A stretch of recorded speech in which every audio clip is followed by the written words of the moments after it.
this lesson, we will learn how the rich think about investments. Investment tip number 1. Invest in assets, not liabilities. The rich invests time making assets and owning companies.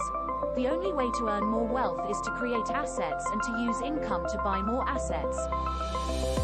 Kiyosaki defines an asset as anything that puts money in your pocket.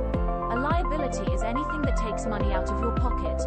The big mistake that poor and middle-class people make, according to Kiyosaki, is spending their lives buying liabilities instead of assets. An example of an asset is rental property, whereas a liability is a house to live in. The rental property creates cash flow, whereas a house does not. It is an expense. Investment tip number 2. Acquisition of additional assets. Once you achieve the first milestone of gaining an asset, you can easily achieve the next one, which is the acquisition of additional assets. You can easily get the additional assets through cash flow. The key is to buy the additional asset from gross income and then pay taxes from net income.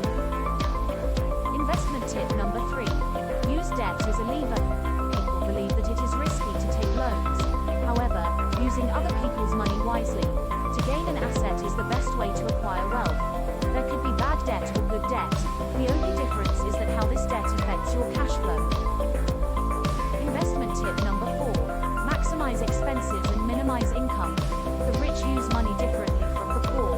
To be cash for rich, one should minimize income and maximize expenses. Minimizing income means you must reinvest in business or other investments to increase capital, which will increase income capacity. Those who are poor, however, do not practice this concept and instead seek to minimize expenses and maximize income by investing less in assets with the belief that they are saving themselves money, when in truth they are constricting their income growth.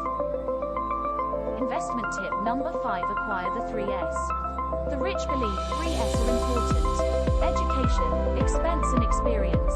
Education about your business is mandatory. You must have the full knowledge of your business, followed by getting experience in the same field. After gaining experience, you should then start incurring expenses in the same field to generate income. Following these 3 E's is a simple template that should be used for any investor. Investment tip number 6. Keep your day job. Don't quit your day job. You should have a normal job for home expenses, while on the other hand you invest in your business. Investments take time to set up and mature, but for the long term the benefits will be well worth it. This is the end of course 1. Join us for more learning on our next course.